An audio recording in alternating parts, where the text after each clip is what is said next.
If you've been wanting to try ceramics, hand building is an easy method that doesn't require much equipment to get started. I'm going to show you the tools I use and a quick look at what they do. First, you'll need a work surface that clay won't stick to. A smooth, unfinished wood surface, drywall board, particle board, or a piece of canvas will work. You'll need some clay. I'm using a cone 5 stoneware that fires to a warm white tone. The cone number refers to the temperature the clay needs to be fired at. We'll talk more about that in another video.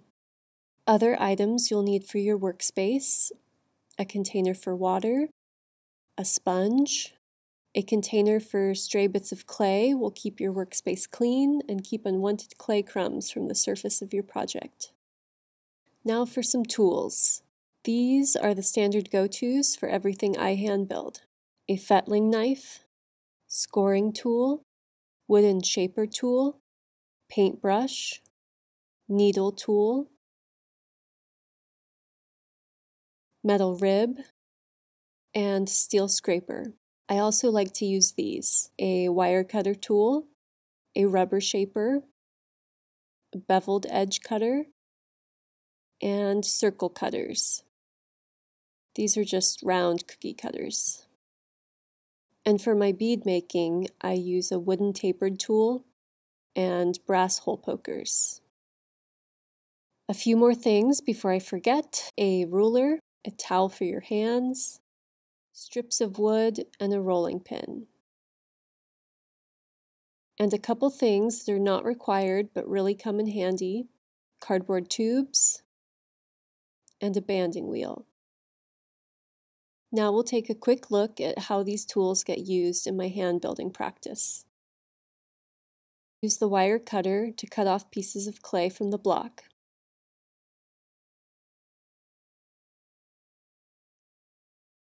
The wooden pieces will be a guide for getting my clay rolled out into an even slab.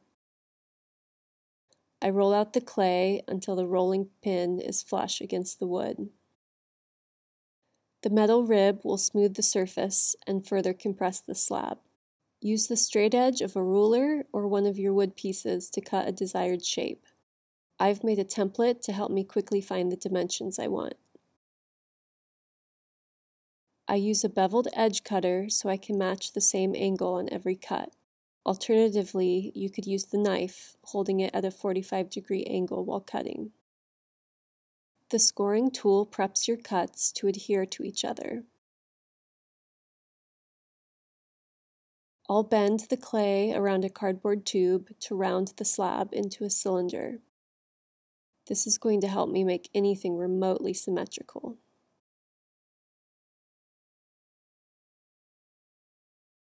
This clay is very wet, so I'm not using a slip. I'll just use the paintbrush to add a small amount of water to where I've scored.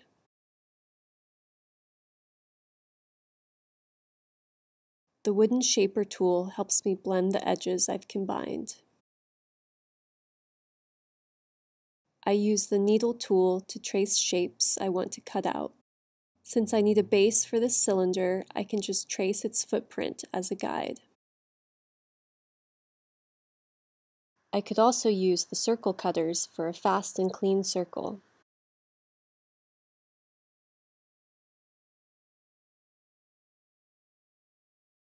Here I've combined a mug body to a base, and now I'm going to pull the straight edge of the scraper along to remove excess clay. I use the rubber shaper tool on the inside of the piece where the wall is meeting the base. I'm pulling the edge of the tool around to clean up the seam. I can also do this same motion using the soft bristles of the paintbrush. As I work, small bits of clay will get left behind, and I want to keep a clean work surface so those dry pieces don't get embedded in my projects. I'll save all the left behind clay to be recycled later on. I'm constantly wiping clay off my hands as I work and drying off before reaching for the next thing. These are my most commonly used tools and the uses I've found for them. I'll demonstrate how I use the brass hole pokers and tapered wooden tools in my bead making tutorial. In the video description, I'll include some links for tools, other videos, and my website.